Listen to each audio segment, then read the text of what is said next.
Hello and welcome to Dorks on Sports, a podcast about four dorks talking about sports, but there's only three of us today. My name is Daniel. Joining me as always is Curtis. How are you doing over there? I'm doing awesome. I think I'm coming down with something, but I'm You sound great. through. It's a good it's a good podcast voice. It is?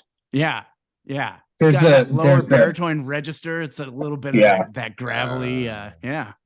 I like so it. I should talk more in this episode. You should talk more. I don't know, plan on being sick a little more often, Curtis. It sounds good on you. Oh, nice. Okay. Yeah. Alana, how are you doing over there? doing all right. It's the end of a longer day and after a pretty long weekend. Not necessarily in the best of ways, but it's been my kid almost broke her nose. Okay. And then today we had an appointment with the NT, and at school today, she got hit in the face with a ball. Oh God! So she almost, it was like, oh God, did you break your nose again? So that was its own journey. Yeah. And then exciting. we got her dominoes, or she got dominoes as a result of almost breaking her nose from my mom, and she's had some difficulty navigating the emotional highs and lows of setting up dominoes. Yeah, right. Because when you accidentally knock them over, then you knock them all over. Devastating. Yeah, that's there it all goes. That is a metaphor for my life. Yeah, I'm sure. You want to dive in? I want to talk about these Seahawks because I had a heck of a lot of fun on Sunday watching these guys play the Rams and win and over. By the way, return of the heart attack Hawks. Like we got a vintage Seahawks. We need a touchdown to win it in the final seconds. Mm-hmm. We haven't had one of those in a while. I'm not gonna say I miss it. But was like, oh yeah, I remember what these games were like. Geno fires a 10-yard bullet to DK Metcalf, who beat Ramsey in the end zone, win the game. 30 seconds left in the game there, and we beat the Rams at the SoFi Stadium. That's a big deal. These Sean McVay Rams have won, I think, going into that game 7 of 10 or something like that. That's a big deal. And it's nice to get that monkey off our back. There's a criticism that this team, if they want to be playoff contenders, maybe should have beaten the Rams a little more strongly, considering the Rams were down a bunch of starters, including Stafford, their quarterback, Cooper Kupp, who is arguably their best offensive weapon, Aaron Donald. Alana, is there any weight to that criticism, or is this just a good, solid, strong win against a hard divisional opponent? I'm wondering if you can guess what my thought process is. No, there's no weight to that criticism. A win's a win. Against every team in the NFL is a team in the NFL. They have professional players who have a career playing this game. They have talent at all kinds of positions. So to step in and say that, oh, we should have beat them more handily, we beat them. And we beat them in a really exciting way. And we beat them leaning into our strengths. And our strengths this year are Geno, the receiving core, in a lot of ways. And I know that K9, in this case, would be someone you would want to include in the strengths category. But he got knocked out early in the game. Early in the game. And so, for me, from my perspective, to say that, well, I don't know if this is a playoff contender in the same way because they didn't demolish the Rams is ludicrous. It's just talking head stuff. Do I want them to play better against the Rams, who are depleted? Absolutely. Am I more interested in an exciting game that goes down to the wire that ends in a result that's positive for the Seahawks? 100%. Did I enjoy that game against the Raiders just as much as I enjoyed this game? Yes. So like for me, I'm keeping in mind that this is all entertainment. This is all for fun. I don't live and die by it. I enjoy the hell out of it. Uh, and it's so like I watch football for the opportunity to root for people that are doing something unique, that are performing at the top of their skill level. And boy, did we see that out of Tyler Man, Lockett, did we see out of that. DK Metcalf, out of Geno Smith. And I know Curtis wants to spend a lot of time talking about Geno, and I fully support it. It's that's why I get so like, and you'll hear a little bit about this from me when we talk about baseball later. I get so frustrated with fandom. It's so fickle. I Like, so agree with that. and I just want like there's a reason, and Curtis, you're more knowledgeable about football than I am, absolutely.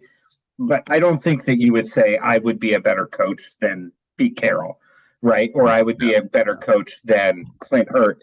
You're coming at it from the perspective of I'm seeing things from my perspective, from my point of view that I think might work, but you also don't have 100% of the picture like they do, and you're willing to cede to them their expertise.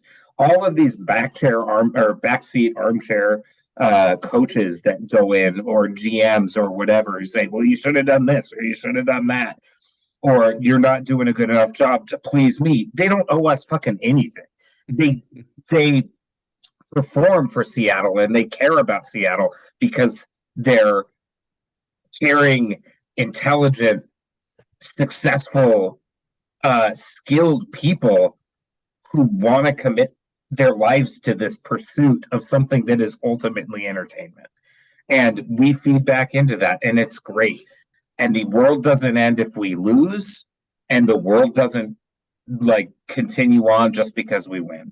And so, like all of that wrapped up together, like it's this season has been a fucking gift, you know. Like, and if we make it to the playoffs, which I still could maintain that I think we will, and I called that we would make it to the playoffs at the start of the season, though I called a worse record. I I can't. Did we beat the pants off the Rams? No. Would you have ever thought we would beat the pants off the Rams in the preseason? We all counted this as a loss, right? Like, Totally. this was a game against the Rams in LA. Like, so that type of thing feels like creating a controversy to create conversation. And that's what pisses me off about football coverage. I agree. And by the way, I just want to say, all the armchair coaches and GMs out there weren't giving Geno Smith a chance this season. And who was Curtis. Curtis was like, I want to see Geno. Right. Yeah. And I mean, you started to believe in Geno during the preseason. And that's more than I can. Yeah, I was playing into it. Yeah. That's more than you could say for me because I was calling for Baker Mayfield. Mm-hmm. Yeah, who is He's on his third going team to the Rams? Yeah, yeah.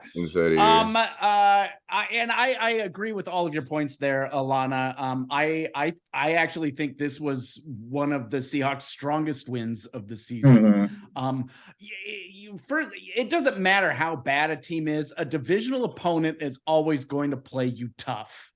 And Sean McVay is a brilliant coach who knows how to coach against the Seahawks. And they can be down their best players and they're still going to play hard. They're playing at SoFi Stadium. They're playing for pride, and they're not going to let the Seahawks come in and take a game. And they played their butts off. I thought Sean McVay had a really good game plan. And I thought they played the Seahawks really well. And the Seahawks pulled this one out with guts. And Geno Smith, all of his critics said the one thing that he doesn't have on his resume is fourth quarter come from behind win, to get that. Which is not true. He hasn't had it here in Seattle because he hasn't had the opportunity much here in Seattle. Right. They haven't come from, I mean, they've been playing with leads, through a lot of these games. But when he was with the Jets, he actually, I think, I mean, I think I heard this on the radio today. Like he won like, 6 or 7 of them while he was a Jet. So yeah. He, and even this season, I would say he won a bunch of these games in the fourth quarter. Being that like solidly put the most points that they needed, or put the game away, like solidly put the game away. And that's nothing to shake a stick at, Geno Smith is playing out of his mind.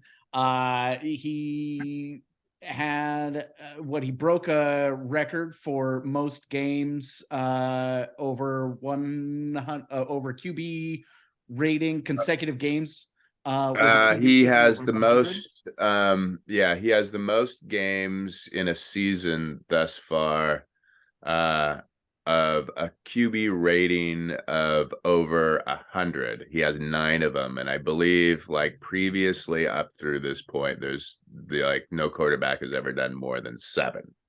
And so, there's a bunch of games left in the season. Yes. So like Geno Smith isn't just playing at like a Pro Bowl level, which I mean, he's going to be a Pro Bowl quarterback. I think he's leading the NFC in votes. He's in an all-pro clip right now. Yeah, absolutely. Yeah, absolutely. And if his name was Pat Mahomes or Aaron Rodgers or Josh Allen, he would be solidly in the MVP conversation. He's on the outside of that conversation right now, but I think he would be a favorite to be winning that if his name was, if he was white. Geno Smith. If it was Russell Wilson, they'd be talking about, oh, this is his time to get the MVP. This is his year.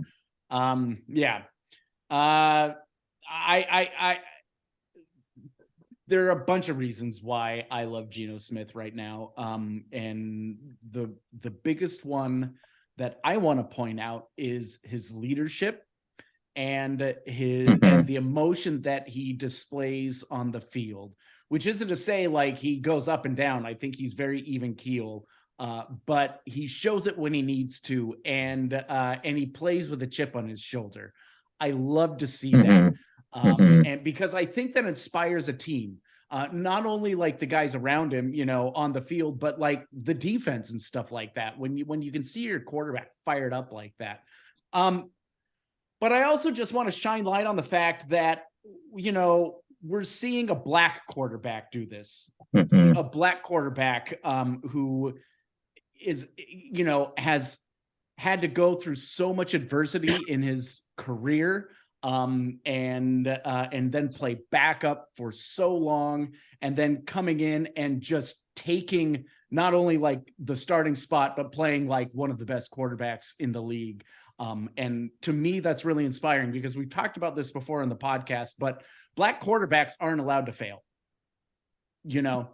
I would go so far as to apply this in a larger scope and say that black men, especially darker skinned black men, aren't allowed to redeem themselves.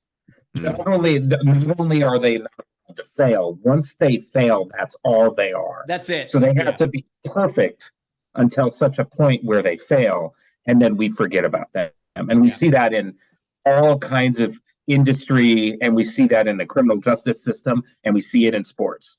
And it's a wonderful story, both because of the level at which he's playing, but also because of what you bring up here, Dan. Yeah. And he's just such a legitimately good guy. I love it. I love the story. I'm a big Geno fan, and I hope he signs a big ass contract and gets his bag of money. What are you seeing out of him, Curtis, on the football field? Let's talk X's and O's. What are you seeing out of Geno Smith? What's the X factor? And this is probably a dumb question, but should the Seahawks give him that big extension? Oh, for sure. Yeah. I mean, I think it's a done deal. Inevitable. Probably after the season. Yeah. Yeah. I fully anticipate that he will be the starting quarterback in Seattle, probably on a multi-year, longer term contract. That's not to say they won't eventually, draft and develop behind him, but I think he's the guy. And I mean, the biggest thing that I see is he's just in full control of this offense. Louis Riddick was on the radio on 710, I think, the other day, and he was, I mean, Riddick is, kind of a big NFL talking head sort of guy, I believe, on ESPN, and covers the draft and covers the NFL. And he was out in Seattle training camp in August, and he was calling it then that watch out for Seattle. Yeah, he was the only one kind of on the big, national stage to do that. And he was saying, like, watch out for Geno Smith. This guy really knows this offense. And what he was saying on the radio is, like, in his discussions with him, and this was still at the time where, the quarterback situation wasn't decided between him and Drew Lock, and everyone was anticipating at the time that, Lock, was the sort of, guy with, the maybe more of the cachet, the more, quote unquote upside and athletic ability and all this sort of stuff. And behind, the cameras and everything, Geno is just telling him, like, look, I know this offense inside and out. I know what audibles to make. I know what to do when I see the defense doing this, like, I know this like the back of my hand. And he's just been delivering the whole entire time. I mean, the one game where I can say, like, maybe he didn't really shine much was that early loss, down in Santa Clara against San Francisco, but they didn't really open up the offense for him either. They played it too safe and too close to the rest. And it was interesting. I would say it wasn't even like a terrible game. It wasn't a terrible game, but Carroll came out and said afterwards, I expected him to say, like, look, the traditional stuff that you'd expect Carroll to say, like, we need to run the ball, we need to run it enough. And he was saying, like, no, we need to open this offense up for Geno. And so I really think that, the fascinating, there's so many fascinating storylines about the Seattle Seahawks and 2022, and at the top of it is definitely Geno Smith in this storyline. But to me, he looks like, I mean, in this game, in that fourth quarter, and there was other fourth quarters too, like against the Giants and a handful of, I think that game down in Arizona as well, where he just, like, it gets to a point in the fourth quarter where he's just like, I'm going to take this motherfucker over right now. Yeah. And he will get into, like, I mean, he's not afraid to get into, like, the faces of his teammates. And Carroll was even saying this in the radio, like, he's got a little bit of an edge to him, and he'll just point, the DK and Tyler, who make significantly more money than he does and are much bigger names. And he's just like, look, guys, go out and make a play right now. Like, it's time. Let's go do this, It kind of puts it on them, and this sort of, I don't know. It's just, to me, it's really cool. There's a lot of nuance to what he's doing. I mean, he's looking off safeties. He's going his progressions. I mean, when he sees that window, I mean, he just lets it rip. It's like, and it's like a top level NFL throw. Like, it's some throws with Russ, when even Russ was kind of back in his prime and was sort of at the top, there would be sometimes they would sail a little high. They would just do that. Like, Geno's by and large, I mean, he had that one, weird hopper to Tyler against the Raiders, kind of in towards overtime, where, it was just a bad pass, but it was a super rare one. Like, most of his passes are just super precision, like almost laser, like accurate. And so he's got the accuracy, he's got the arm strength, he's got the nuances to be able to, like, look off DBs and set things up. He knows that offense back in the hands. I mean, in my opinion, I think Seattle needs to ride and die with him this year. To push into the playoffs. I think that I think the identity of this team this year is clearly Geno Smith and the receivers around him. I think with this injury with Canine, I think he could be out for a while, and they really might have to sort of rely on being kind of an old school Bill Walsh, throw to set up the run kind of thing, like that, like throw first and then, loosen up the defense that way, and then start feeding the ball and then getting play action and all that sort of stuff. Like, I think they have to just sort of, that's how they're gonna have to win these, next handful of games. And I have like total confidence at the level that they're playing at with him that they can do that. They don't have a great defense right now. Maybe the defense, comes around a bit more. I think there's still time for that to happen. But right now, the strength of this team, the identity of this team, is clearly the receivers and the guy who's throwing them the rock. Yeah, I agree. And I think it would not shock me at the end of this year that he actually does get an MVP vote, which is something that Russell Wilson has never had. And if you think about this, if you think about this storyline, and all that let Russ cook crap and all that sort of stuff like that, and like him, and his entourage, like putting forth this whole kind of like agenda to like open up the offense and air it out. The quarterback that Carroll could be most comfortable in his whole entire tenure in Seattle, that included Matt Hasselbeck in this equation, is actually Geno Smith. Carroll's not afraid to let him rip. Geno's been, getting 30 to 40 throws per game, which is very un-Carroll like in the Seattle Seahawks, and I do find that very interesting. Russell Wilson. By the way, who's not throwing it very often anymore is Russell Wilson in the Denver Broncos. Russell's now only getting like 20 to 25 throws, and they're really leaning on the run and still not scoring any points. Yeah, and he still doesn't have bathrooms have a 4-point lead over touchdowns. Thanks for the top 5 pick, Russ. We appreciate it. We love it. I mean, I think it's going to be 2, like the second overall pick in the draft. Yeah, I think it's going to come down to a coin flip between them and Chicago. Yeah. I think if the Seahawks end up winning the Super Bowl in the next few years, they should give him a ring, because that trade is absolutely the reason that this team is going to be in a position to do that. So what's up with this defense?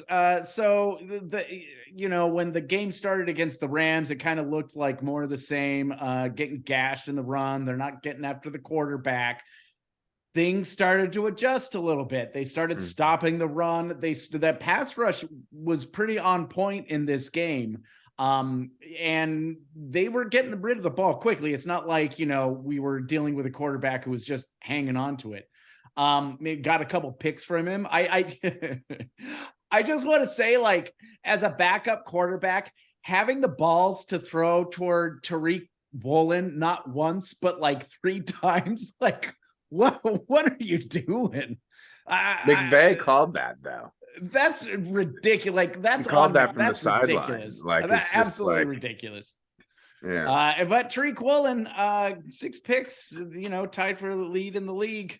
I love that. But so what's the deal with this defense? Is it were they making some adjustments? There was a lot of I noticed early on in the game, more of that outside containment issues that they were having at the beginning of the season. And it's almost like teams are kind of figuring it out. Like, okay, well, if there's nothing going on, in the middle, just bounce around to the outside, you'll probably be able to get 20 yards. What's going on? Go ahead, just throw out something real quick. Yeah. So the biggest thing that I noticed initially in that opening drive, what does it seem like?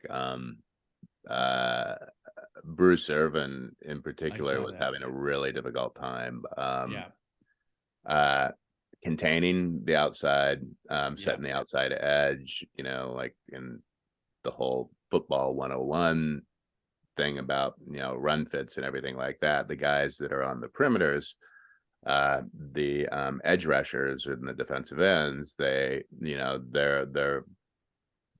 first task is to not let the blockers get outside them, and they follow it out there, they string it out so that then you know, the linebackers and the DBs can kind of come in and clean up, right? Like that's the number one thing. And he just it felt like almost like back-to-back plays just gave that up as in an attempt to go crashing inside, you know, maybe thinking the play was going. But the one thing I will bring up, and this was something that sort of raised my eyebrows in like a Carroll press conference earlier in the month, was he was saying that in this scheme, they give Uchenna Nwosu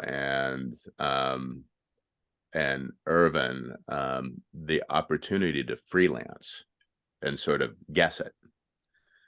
Interesting. And so that seems like hugely feast or famine. Like sometimes it comes up in a big play. Like if you remember that play that like, you know, Bruce made against the Giants where he shot right in through there and like ragdolled Daniel Jones into Saquon Barkley and made that huge splash play. Like that was awesome, right? But you could also guess that wrong. Yeah. And if you guess that wrong, and if you shoot up in there through that gap like quick, you give up containment, and then all of a sudden you're asking like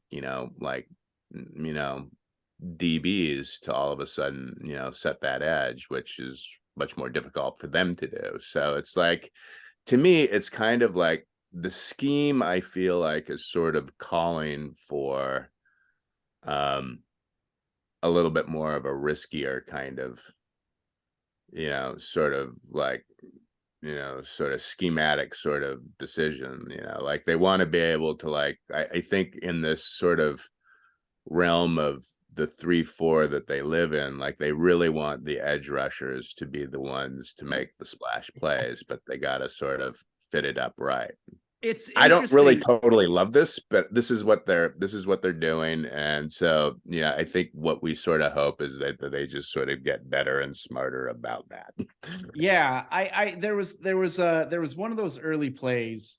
It was one where the running back got outside and made, a huge gain, and it was on Bruce Irvin. And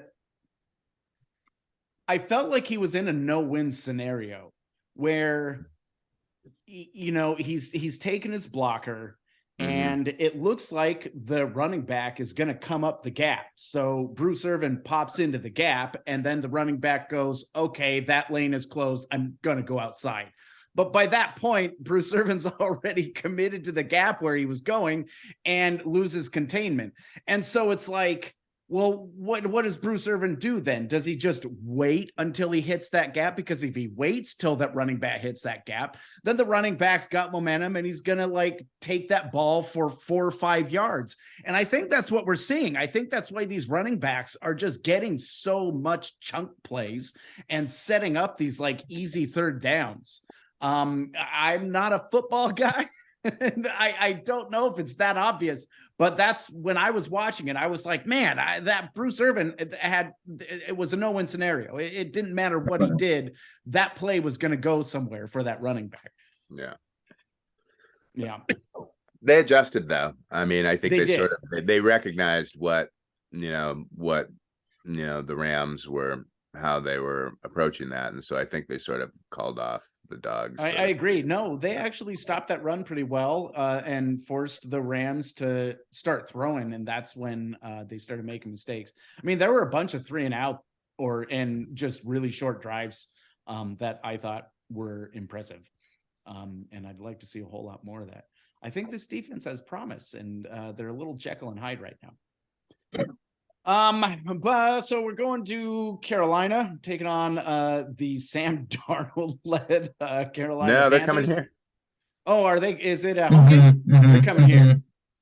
We've got them and KC at home, right? And then we go to KC. KC is our last road game. So we've got them and SF at home, and then KC, and then we got LA and Jets. Jets. There it is. At home. So Sam Darnold led Carolina Panthers. I think this Panthers team is tougher than their record. I think they're frustratingly inconsistent, but I think that's a team that, if they want it, can really be bullies. So I don't know. I've been thinking about how this game is going to go, and I'm going to punt. And what do you think, Curtis? How do you think this game is going to go? There's an air of Vegas in these. Exactly. In these Panthers, I feel like. Yeah, Vegas ripping off a third win in a row, by the way. Watch out. Yeah, I think suddenly they're looking like, not really a suck ass team. Yeah. So, I mean, I'm just gonna throw this out here. I think Seattle's gonna win some more games, and I'm pretty confident in that, and I am pretty confident that they will get to the playoffs. But I think that none of these games left in the schedule look and are going to feel super easy. I think Seattle's going to be winning some shootout games. Absolutely and agree.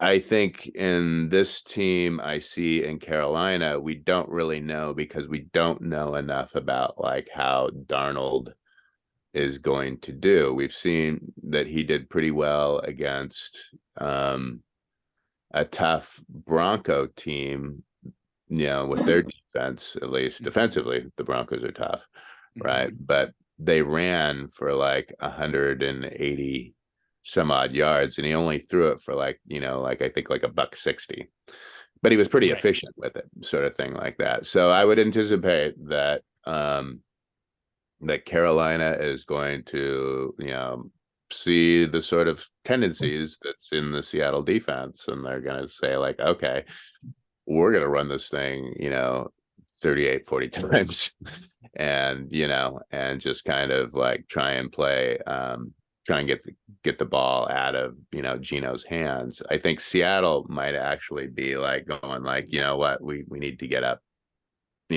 quick in this game and get them out of that mindset and get Darnold passing a bit more. So I think that I don't see enough in the I don't think they have a bad defense in Carolina, but I feel like Seattle has put up a fair amount of points on better defenses. So I'm confident that Seattle's going to throw up some points in this one. It's just a question of, how many points Carolina is going to do. And I think I'm going to say my feeling is Seattle's going to win this game, but it might be a fairly close one. And I'll say 27, 20, 24, something like that. Lana, what do you got? I got no clue. I don't know what to make of this Carolina team. They got rid of their best players and then started playing well. There's a Ewing theory element to that. I mean, part of it is getting rid of that cancer of a coach and Matt Rule. He seemed like a monster, and then he was immediately hired in college football. Where did he go? Nebraska. Oh, that's right. Yeah, Nebraska. Just like. Anyway, I got no idea. I'll be honest. I'm just throwing a dart at a board. I feel like the Seahawks are a better team overall. I feel like Carolina's got that dog in them a little bit right now, and they got that Raider in them. You're absolutely right. But we've played the Raiders, and so we know what that looks like. We know what it looks like for a team who's just playing with everything because we're next on the schedule. So I think it's going to be a high scoring game. I think the Seahawks will win it because it's at home and it's been a little while. Feels like it's been a little while. I know it's only been 2 weeks. So I'm only going to be able to watch part of it or start it late because I have to go to a first birthday party. So I'm going to just say 31 to 24 Seahawks. Yeah, I mean, until this defense can really figure out how to stop the run, I see all of these games being pretty close. Every game left on the schedule, I just see super close games. And the Seahawks are going to be in for a dogfight. Speak of the devil. I know. I feel like this team, we're going to see a lot. It's going to go like that Atlanta game. It's going to go like that Saints game. It's going to go like that Raiders game, where it's going to be a team where we feel like we should be in full control over, and they are going to play their hearts out, and the Seahawks are going to find themselves in a dogfight. I think this time they're going to pull it out. They have to. I think with the remaining games on the schedule, especially with the 49ers and the Chiefs coming up, I think this is a must-win game if they want to get into the playoffs. Because, like the 49ers and the Chiefs are tough teams, and those might be losses. I too think the Seahawks are going to take this one at home. I'm going to say 27-23. And maybe Sam Darnold will have a meltdown and throw a few picks, and it can be not that close. Which he's known to do. Which he is known to do. If the Seahawks pass rush can show up and make Darnold uncomfortable, and get ahead and force him to throw, this should be a game they can win pretty easily. All right, we'll see. I'm looking forward to it. Mm-hmm. Should we move on to some Mariners? Mariners have been making some moves. There've been moves being had in baseball. Breaking news: Haniger has signed a 3-year contract with the Giants. No longer Seattle Mariner. Haniger, we wish you the best. He was always a good player. I liked him. And it's too bad that his season last season was cut so short because of the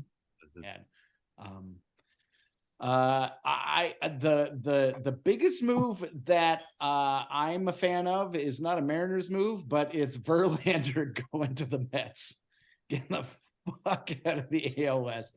That dude owned the Seattle Mariners, and I am happy to see him go. If it weakens the Astros a little bit, then I'm all for it. Yeah. But what have you been seeing, Alana? Is Jerry making the right moves? Should he be going for, bigger splash plays and throwing some money around? I know like a lot of fans have been, I think, a little frustrated that he hasn't been going after the free agent favorites. Yeah. So here's where we stand. Currently, for 2023, our payroll is at 136, I think, million. The luxury tax threshold is about 235 million. So theoretically, we're $100 million under the luxury tax threshold. Or we have a cap. It's a really soft cap in baseball, where we could spend $100 million or more dollars. Now, ownership is not necessarily of the spend it all variety.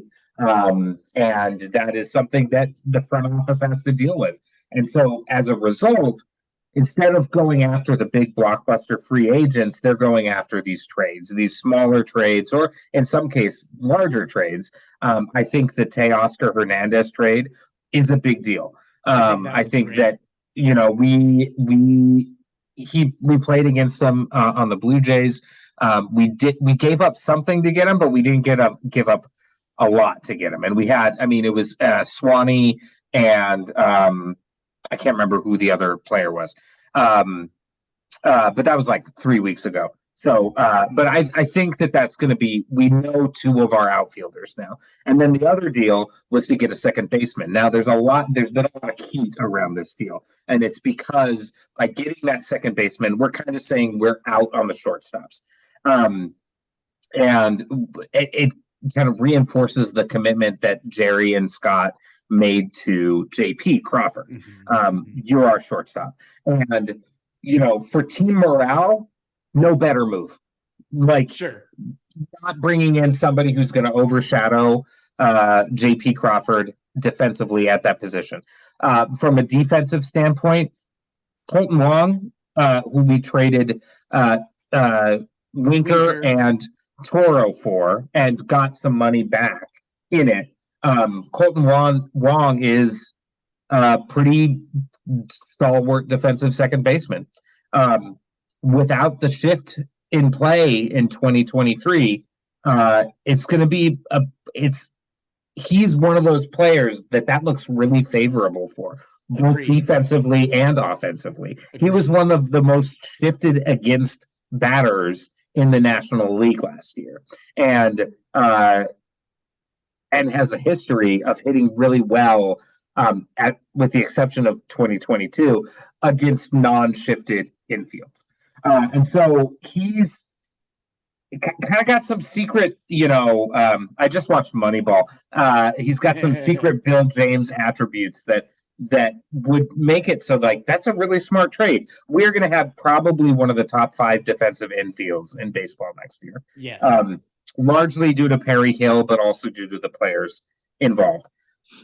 There are a lot of people who are really, really upset about that move. And I understand it because the players that were out there were big names, right?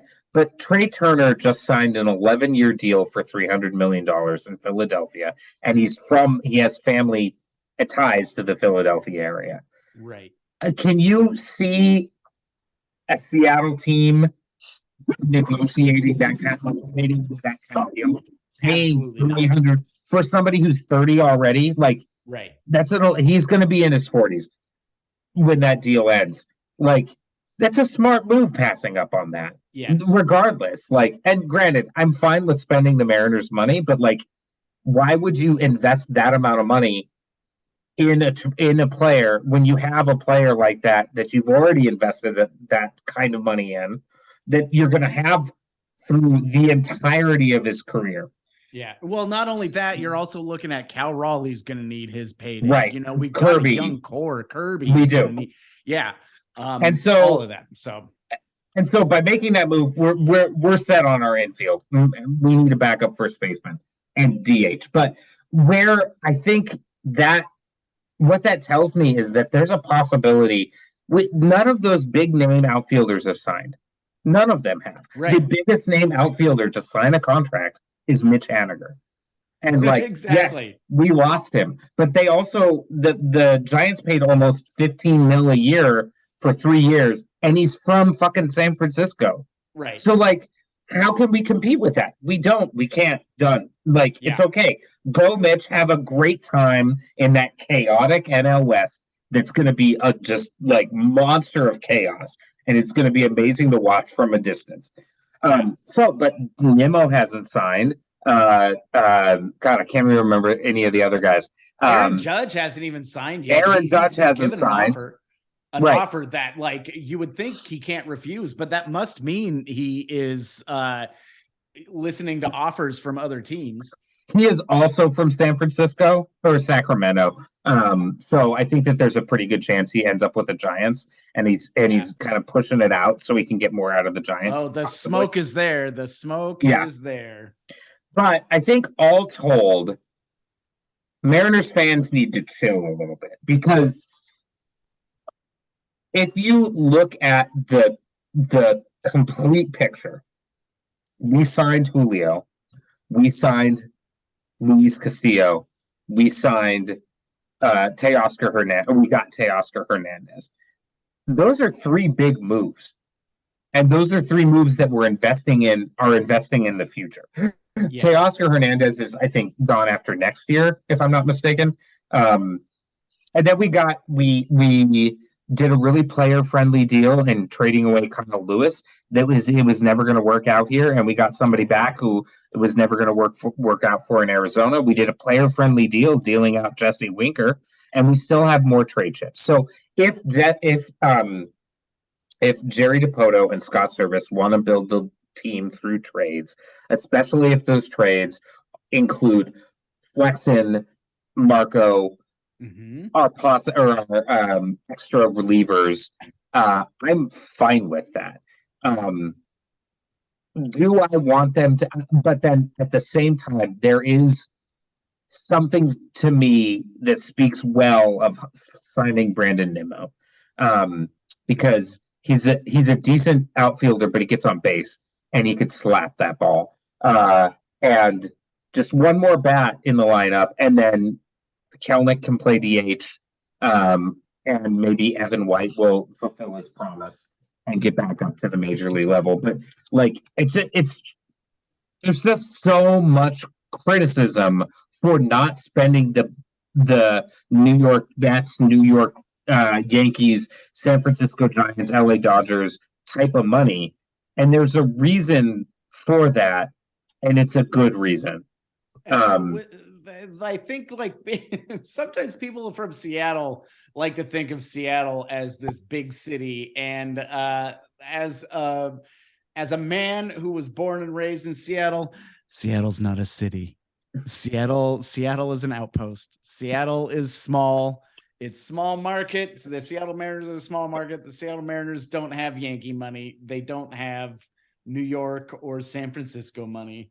Just because I will beg to differ just a little bit there. We're not small. We're not San Antonio. We're not Portland. We're not Oklahoma. We're a medium-sized market. We're like 11th or 12th. 13th largest market.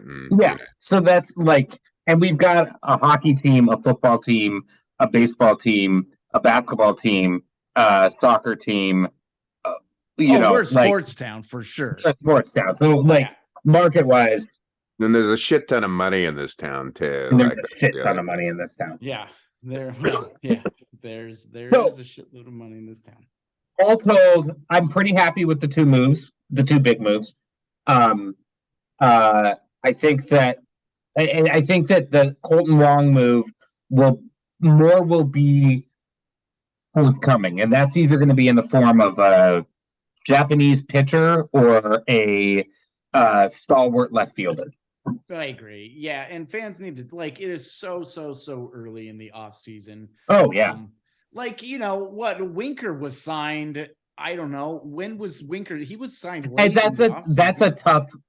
wasn't signed. He was traded for. That's a tough one to compare because of the work stoppage.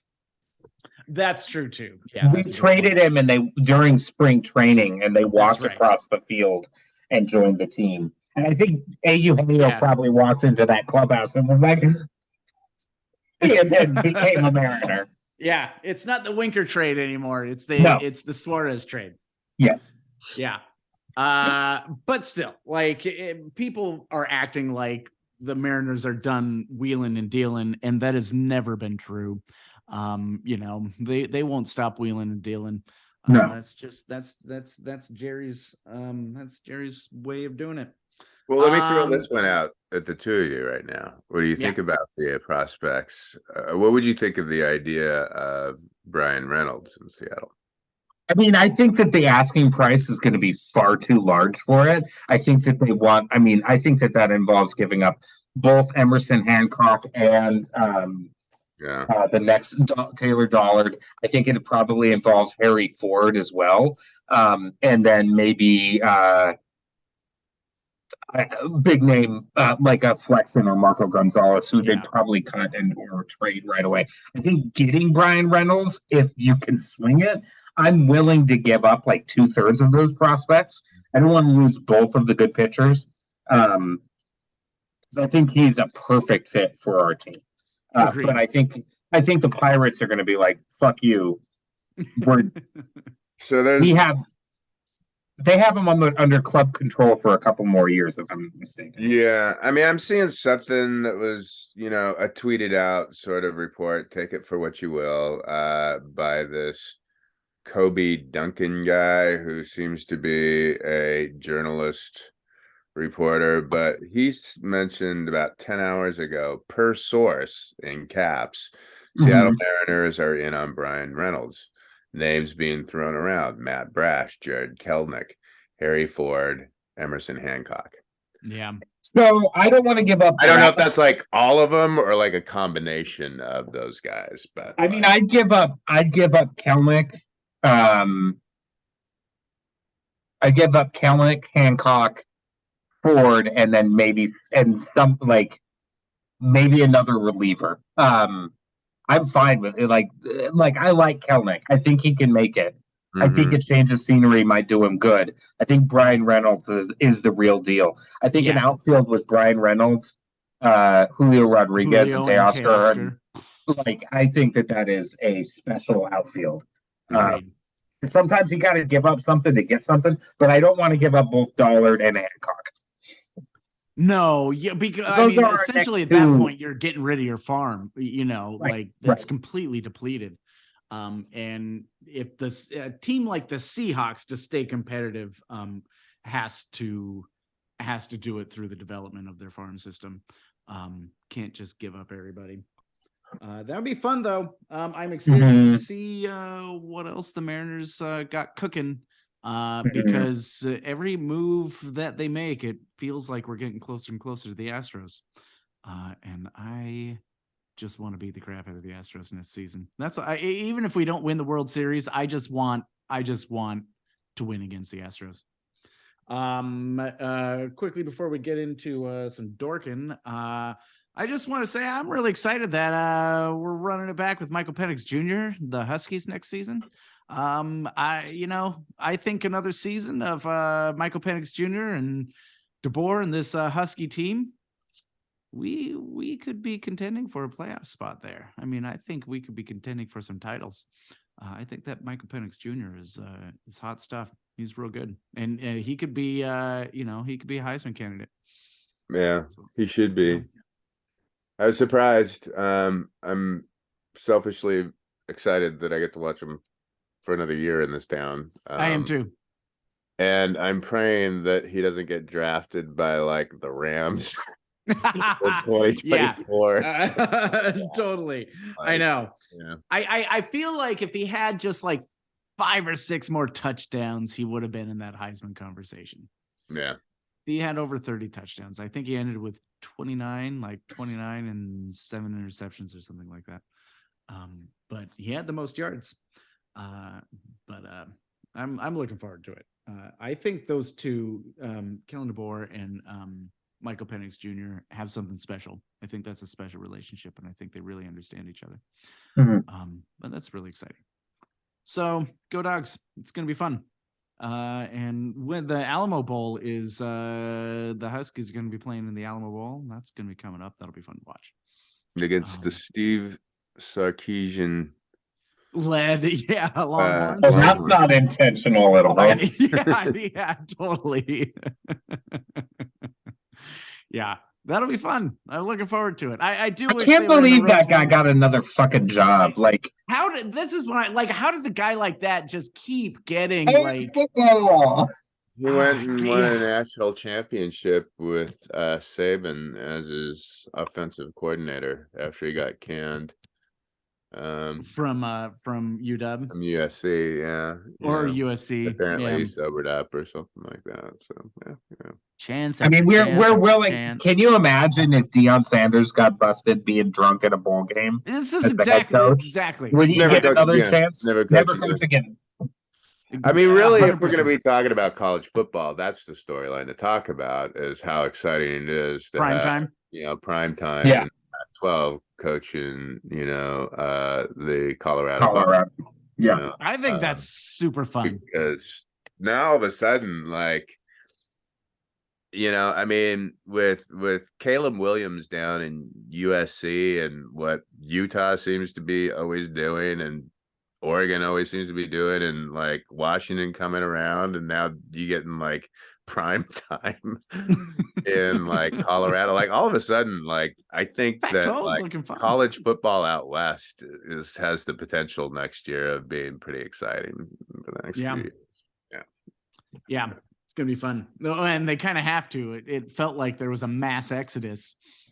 So just to keep that division around. Yeah, man, it's gonna be fun. I'm looking forward to it. You want to dork out about some stuff? Can I tell you what I'm dorking out about? This is all I'm dorking out about today. Is Warnock winning the runoff against Herschel fucking Walker, who should never have been in that position in the first place. Thank you, Georgia, for having a head on your shoulders and doing the right thing. But it was still way closer than it had any right to be. But that's nice. Again, like we saw in the regular election this past November, the polling showed that it was like super close, that Herschel Walker was probably going to take it. And here it is. The last I saw, he was losing by 2 points, and with a bunch more votes in, blue Atlanta counties left to vote. So, it's not out of the realm of possibility that Warnock could take this by 3 or 4 points, which in this day of partisan politics is a pretty big win. But that's what I'm dorking out about, and I'll give it to you, Curtis. What do you got going on? The only thing that I've been really hooked into outside of sports is the Western series, The English, on Prime, with Emily Blunt and this actor whose name escapes me, but he's amazing playing this native scout. I'm a huge fan of Westerns. I grew up watching a lot of these, the old John Ford films with my dad, and the spaghetti Westerns and everything. And for a while, when I was at the University of Washington, I was pulling a double major in drama and the classics. And, and a lot of these iconic Western films, a lot of them are sort of deconstructed retelling of Greek mythology stories that I had I did sort of a classics and film sort of comparative kind of class one time, and kind of came across that, and that sort of deepened my love and appreciation for these films. And this show, I don't know if either one of you had a chance to sort of sit and watch it. It's spectacularly shot. I mean, it's just stunning to watch, the cinematography of it. And the acting is just grade A plus, superb, across the board. And it has some recognizable actors playing supported roles in it, like Gary Farmer's in it. The Irish actor that I really like, his name always escapes me, but he played Julius Caesar in the HBO show Rome. Yeah. And that guy. He's in like the first episode of it. And I'm about 3 episodes in, and there always seems to be like, so far, there's just like, oh shit, it's that person, sort of making an appearance of it. And it's sort of it's a co BBC Amazon Prime production. So they've got like, BBC acting talent that's coming in these episodes. And I'm 3 episodes in, and I'm loving it. It's kind of beautiful and kind of terrifying at the same time. What's the name of it again? The English. The English. Nice. Yeah. I'm a big fan of Westerns. I'll have to check that one out. Yeah. Alana, what are you dorking out about? As you might note, I have a dish behind me. This was a dish.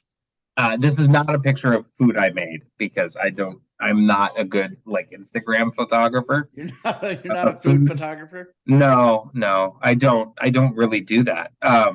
But this is Ottolenghi's lamb shawarma. Ottolenghi is a really famous cookbook author. A lot of people have a number of his cookbooks. We have one that's all about Jerusalem. It's called Jerusalem, and it's a really hands-on lamb shawarma where you're cooking it on the bone and you're braising it, basting it throughout the cook time. And it was something I made for the so backing up a little bit, New Year's Eve is a holiday that I have a strong I had a strong distaste for because it's an amateur drunk holiday. You go out, you get stranded, you call a cab, you wait 4 hours, you get home 6 hours later. It's terrible. And I had like so many situations like that happened again and again and again. And so I was like, fuck it. And I invited over 20 people and I made a 12-course meal for them. And I was like, look, I will buy the food, I will cook the food, you bring the booze, and then we'll be all happy. And so that became a tradition for about 6 or 7 years. And then Beth and I got pregnant, and we had one, and then we had one more, and then it ended. And so, but the last one that I really did a good job on, and where people stuck around, and it wasn't just like coming over for the food and then going out to other parties, was one where I cooked this lamb shawarma from Ottolenghi. And it was a delicious, and you're grinding your own spices and you're rubbing it and doing all the things. And it's great. So this year, I'm going to bring back the tradition a little bit. And so I'm really dorking out over menu planning. I get really into it. It's something my dad does too, and we came to it individually, not in communication with each other. We both just kind of were like, "Oh, let's menu plan these fancy themed meals." And so I'm building this year's around that lamb because Beth couldn't eat it because she was pregnant, and she was like 1 month pregnant, which is the real like, I can only eat everything is gross. Yeah, I can only eat cantaloupe and cottage cheese. I say from experience. From her experience. At any rate, so I just wanted to read the menu I'm planning so far, because I'm dorking out over it. I'm going to have some canapes that include spicy roasted nuts, probably roasted with maple syrup, oysters with a variety of mayonnaise, and maybe caviar Russian style with blintzes. For appetizers, the one request from my child is roast bone marrow with toasted baguette and something light and fruity. So I'll probably just do. I make this orange prese, so I use orange and mozzarella cheese balls and hit it with mint and like some olive oil and salt. It's really easy and it looks way nicer than it actually is. And then my first course is going to be some kind of green soup topped with a tasty oil. Because like if you put some oil, like really unctuous oil on top of like a warm green soup, it can be more delicious than anything you've ever tasted. And then something black-eyed peas, because you have to have black-eyed peas. You have to have black-eyed peas in New Year's Eve. That's right. Exactly. And then a whole salt roast, a whole branzino with rice pilaf. I'm going to make that Ottolenghi's lamb shawarma, and then I'm going to tell someone else to make dessert because I don't do dessert. And so, like, I'm just like really geeking out over this menu planning. I'm going to get the lamb leg from Better Meats, which is up here in the Greenwood area. It's a phenomenal meat butcher. I get my prime rib there every year when I cook prime rib, and I can't recommend it enough. It is one of the best places to go to in town. They have everything, and they're awesome. So if you're shopping for meat, Better Meat, it's on 83rd and like 3rd Northwest. So I'm geeking out over that. It's going to be a wonderful time. I love to cook. Yeah. That sounds awesome. When's the party? New Year's Eve. Yeah. What time am I showing up? It's not at my house, so I can't invite you. I'm using somebody else's kitchen. That's the other thing about it. It's like, let me use your kitchen and I'll make you a good meal. That sounds fantastic. And there will be kids there. You don't want to be at a party with kids. Yeah. Well, I'll just show up for the food. Give me like a little takeout container. To-go box. Yeah. That's right. Yeah, a little to-go box. I'll trade you a bottle of wine. We're good. That was just fun. You should if you're listening, hit that plus sign or that subscribe button or whatever it is, wherever you're listening to us. We're on all the places you get your podcasts, Spotify and Apple Podcasts and Audible and Google and I don't know, all of them. They all have weird names. If you can't find us on whatever you're listening to, then let us know and we'll add it. Super easy. Check out Curtis's blog, 12life.com. He's always got some great insight on there, and it's fun and funny. Curtis needs some money, so look up Gardens of the Galaxy, and you can book them. And I think there's a GoFundMe out there too, right, Curtis? There's like a GoFundMe for yeah, there is. I'm not sure how many more days is left in that. People that follow this podcast probably have been aware that my business was hit a few weeks back with some pretty significant theft. Not one, but two trucks. 2 trucks stolen, and thousands of dollars of power equipment. Somebody was generous and set up a GoFundMe, and you can go find that and throw some money Curtis's way. It always sucks when something like that happens. Right now, I'm landscaping out of a Prius, and no, it has limitations. In the trunk, it's got booty limitations, right? That's just bad. It does not have junk in its trunk. If I saw a landscaper driving up in a Prius, that's not a landscaper I would hire. Half the time when I'm when I'm pulling up and pulling out and pulling gear out of the Prius, I'm nervous that someone's gonna call the cops because I look like somebody who's stolen a bunch of power tools in someone's Prius and he's driving around. Doing random shit. Come on. I mean, if I saw me, I'd probably call the cops in that scenario. Right. So as gun shy as I am. Way, so he doesn't get arrested for pulling tools out of his own Prius. Yeah. Once again, my name is Daniel. For Alana, Curtis, Millie, we're missing you. The rest of the 12s saying goodbye, and go Hawks. Go Hawks. Go Hawks.